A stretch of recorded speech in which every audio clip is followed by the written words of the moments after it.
Now that we've discussed the cortical spinal tract, let's talk about the two major somatosensory pathways. The dorsal column-medial lemniscus pathway carries fine touch sensation, proprioception, and vibration sensation. It is named well because it runs dorsally through the spinal cord. The spinothalamic tract carries pain and temperature sensation. It runs anterolaterally through the spinal cord. Let's trace the path of the dorsal column medial lemniscus pathway as it goes from the periphery to the primary somatosensory cortex. From the periphery, A-alpha and A-beta fibers carry sensory information from the skin into large peripheral nerves. The cell bodies for sensory neurons are located in the dorsal root ganglia lateral to the spinal cord. Axons from these neurons travel into the spinal cord through the dorsal root entry zone and then ascend in the ipsilateral dorsal column. Sensation from the legs and lower trunk ascend medially in the gracile fasciculus, and sensation from the arms and upper trunk ascend laterally in the cuneate fasciculus. Once they reach the brainstem, the axon synapse on second-order sensory neurons in the nucleus gracilis and nucleus cuneatus in the lower medulla. The second-order neurons immediately decussate in the lower medulla through the internal arcuate fibers and travel through the brainstem as the medial lemniscus. The medial lemniscus is in the medial brainstem. That's why it's called medial. From there, the medial lemniscus axons synapse in the ventral posterior lateral nucleus of the thalamus. The third-order neurons in the VPL send axons through the corona radiata onto neurons in the primary somatosensory cortex. Now let's talk about how pain and temperature sensation travels through the spinothalamic tract in contrast.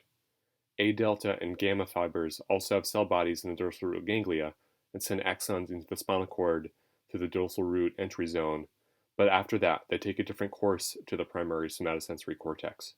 They synapse on their second-order neurons in the dorsal horn after entering in the dorsal spinal cord and briefly traveling through Lissauer's tract. They then decussate through the anterior commissure of the spinal cord, ventral to the central canal. As they decussate, they ascend about 2 spinal levels, which is important when localizing different spinal cord injuries. Then they ascend in the anterolateral spinal cord. In the brainstem, the spinothalamic tract runs laterally, so lesions in the lateral brainstem can produce loss of pain and temperature sensation in the contralateral side of the body, but lesions in the medial brainstem produce loss of proprioception and vibration sensation in the contralateral body. The second-order neurons in the spinothalamic pathway then synapse on third-order neurons in the thalamus. Like the dorsal column medial lemniscus pathway, this occurs in the ventral posterior lateral nucleus of the thalamus. From there, the third-order neurons project through the corona radiata to the primary somatosensory cortex. The primary somatosensory cortex is located in the parietal lobe immediately posterior to the central sulcus.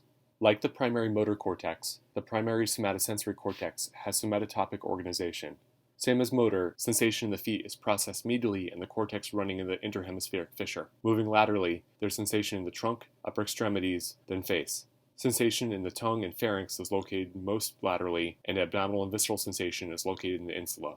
Now that we've discussed both the spinothalamic tract and the dorsal column medial lemniscus pathway, let's illustrate how knowledge of these tracts is important for localizing damage to the spinal cord.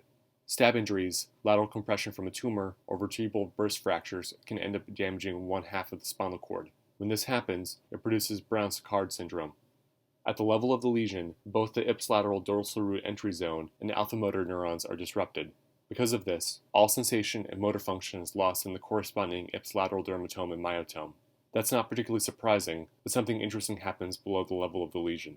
On the ipsilateral side below the lesion, there's loss of motor function and loss of proprioception, vibration, and fine touch sensation, but pain and temperature sensation is preserved.